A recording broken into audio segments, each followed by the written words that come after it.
Hi guys, welcome to another Oakleypaws video. Today I'm going to be showing off my stackable, resettable T flip-flop. I mean stackable in the sense that it's stackable horizontally. But since we're on bedrock, before I show you my T flip-flop, let me just show you these 4 T flip-flops first and what they do. Okay, let's start off with what is a T flip-flop? Now, if you don't know what a T flip-flop is, basically when you click on a lever once, it turns on and stays on. When you turn on the lever again, it stays off.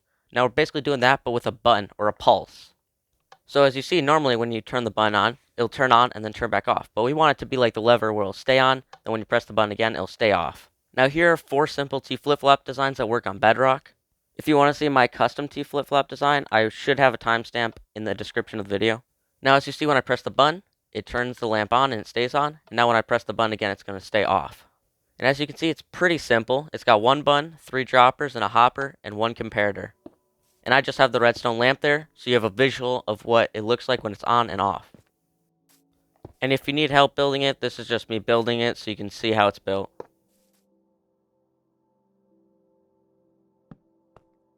And like that, you're basically done. Oh yeah, also something else you need is just 1 random item of your choice. And that's it, you made a T flip-flop. Now this first design is basically 1 wide, but it's too tall, so basically you can stack these sideways. Now this T flip-flop design is basically the exact same thing, just flipped on its side basically. So the bonus of this one is it's 1 high, but it's 2 wide. So if you're going to make this, you put down the 3 droppers as so, and then just put down the 1 hopper, and you're done. Make sure not to forget the 1 item in the machine that you're going to put of your choice, and also the comparator.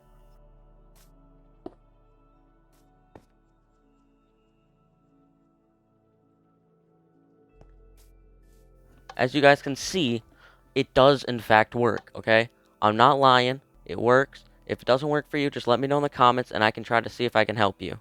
This next design is 1 wide like the other ones, but it's actually silent because it doesn't use droppers, it uses hoppers. This one though uses the locking system on the hoppers, so when you press the button it turns the locking system off. And then when the button runs out it turns it right back on, locking it in its place.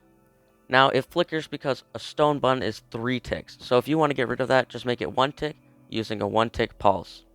What I'm making right here is a pretty simple 1 tick pulse where you just have a sticky piston, a repeater, 1 redstone, and then you just put the button at the end. And now as you can see, it does the exact same thing, but it doesn't flicker now because it's 1 tick and the stone button's 3 ticks. Now I'm not going to build this one because you basically understand the concept at this point, how it works. Just make sure you have 1 item in the hoppers. Now this next design is silent also, but instead of it being 1 wide, it is 1 tall. This design though does not actually use hoppers, and so you don't actually need items or anything. So if you want a cheaper way, this is one way to do it. Okay, so out of these 4, which one do you guys think I used to make my resettable T flip-flop?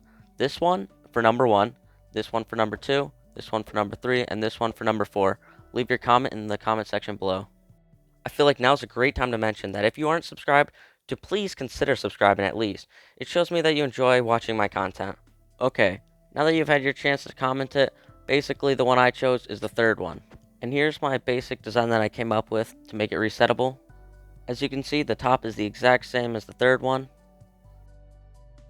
And it in fact does work. Don't even waste my time or your time commenting that it doesn't work. Now, obviously, you can extend it again and just make it a 1 tick pulse so it doesn't flicker. Which obviously, this is just one way to make a 1 tick pulse. You can do whatever works for you. And obviously, this design doesn't actually even take up that much space, as you can see. It's flat with the rest of the entire thing. And now, as you can see, the flicker is gone again. Okay, now the part that we've all been waiting for. How does this thing actually reset? So, basically, just press this button down here. Now, at first you might say, Drake, this doesn't reset. Look, it ends on. The reset for this is on. You can just put a redstone torch at the end of it, and then it'll be off for the reset. But as you can see, no matter what state it is at, when I press reset, it'll go back to the state of it being on. And as you can see, it does not hinder the ability of the T flip-flop. That still works, but then when you press the button to reset it, it would just go back to the on state. One of the best things with this design is it does not need a button for the reset. The pulse length can be as long as you want it to be, or as short as you want it to be. As you can see with 4 ticks, it works just fine. The only thing is it takes longer to reset. And as you can see, the T flip-flop part still does work, and then you just press reset, and then I'll turn it back to its on state. Sorry if my voice sounds a little off. I got a cold halfway through this, so from here on out, my voice is going to sound like this. Now, obviously, my design is one wide, so you're not going to want like the reset to be wider than that. So basically, if you move the torch down here, you could just run like a redstone into it, and it'll still be one wide. Also, the reset pulse can be as long or as short as you want it to be. So as you can see, I set to 4 ticks. It takes longer, but as you can see, it still works. So as you can see, I pressed the button, so it turned off, and now when I press the reset button, it'll go back to its reset state of the light just basically being on. And as you can see, if I press it again, it won't T flip-flop, it'll just go back to the on state. And also, if you're worrying about the direction doesn't matter. As long as the redstone pulse is going into the block where the torch is on, it will work. So if I just put it over here, it'll still work. Okay, but let's say you don't like the reset state being on. All you have to do is just have a block here and then have a redstone torch, and now you flip the signal. So now when you reset it, it'll just turn the light off, and the T flip-flop still works the same as normal. As you can see, it still works. It's just basically inverting the signal that the comparator is outputting. Now you'll see if I press the reset button, it'll just turn the lamp off. And again, when I said it could be any tick, I really mean it. Like, I could just do 3 ticks right now, and it'll still work. As you can see, 1 tick also works. And obviously, the reset does not affect the T flip-flop at all. So if you don't want the reset, you could just ignore the entire bottom part and go back to the start of the video where I showed you the T flip-flops. Okay, now let's get into how this actually works. So obviously the piston 1 ticks it, this redstone torch, and this redstone will turn off for 1 tick, which is enough for the item to switch hoppers.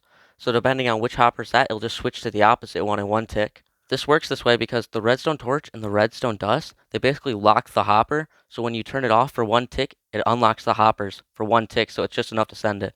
The reset works by having the redstone torch go up into this block, into this repeater that has redstone dust that goes into that block, that goes up into this redstone torch that sends a signal up through that and goes to the normal system.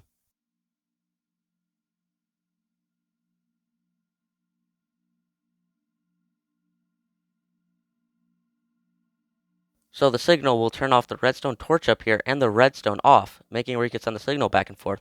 But basically, since the redstone torch to the right of that hopper basically is on, it'll actually lock that hopper, so it'll put it in the right hopper, and then when it turns off, it's another 1 tick to send it to the left side, turning it back on. And as I've said, this is only 1 wide, so we can just put them next to each other with a 1 block gap in between them. And obviously, this is what that looks like. As you can see, it's very easy to recreate. You just put 3 of them next to each other with a 1 block gap. And obviously they work separately as different modules, and then you just press the reset and the signal will go all the way across. And as you can tell, it's simply done just by running a redstone line across all 3. Okay, so you thought that was it about this design? Nah. We ain't done yet. You see, there's a 1 block gap between them. Like, we're just wasting space. So I got another design where there isn't a 1 block gap between them.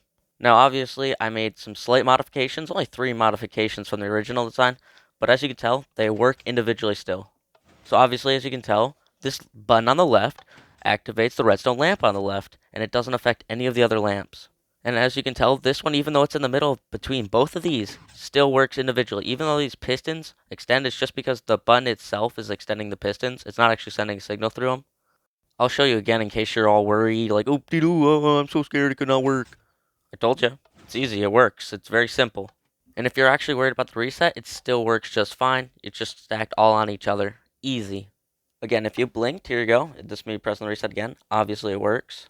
Okay, let's get into the modifications I made to this. So I just flipped the repeaters around so they're just like an S or a Z pattern, just so the redstone doesn't interfere. You could have no repeaters, but then you need a target block, and I don't want to do that. Now, what are these extra blocks for? Well, basically, when you have a redstone torch, it sends the redstone line all the way across, but then they would interfere with each other if they're down like this. So basically, the solution to that is just have it where it goes up through the block into the redstone, and then the redstone just goes down a block into the hopper. So it still works the same, it's just it doesn't interfere with the other redstone lines next to it.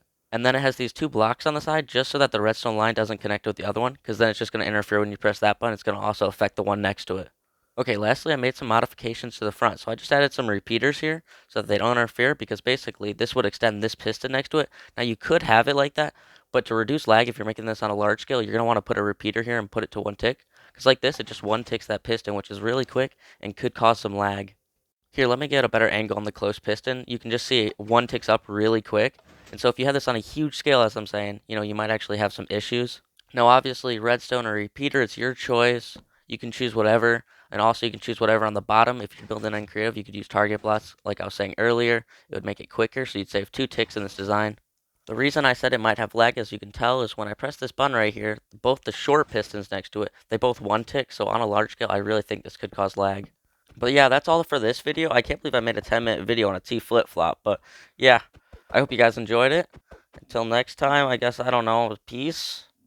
If you guys want to see my last video where I made a 30 by 30 pixel art maker using only redstone on Minecraft Bedrock, click the video on the left. Oh, you thought my outro was done? No, my shorts channel now doubles my main channel in subscribers. Not only that, but if you think about it, my shorts channel is 64. That's a stack in Minecraft. Coincidence? I think not.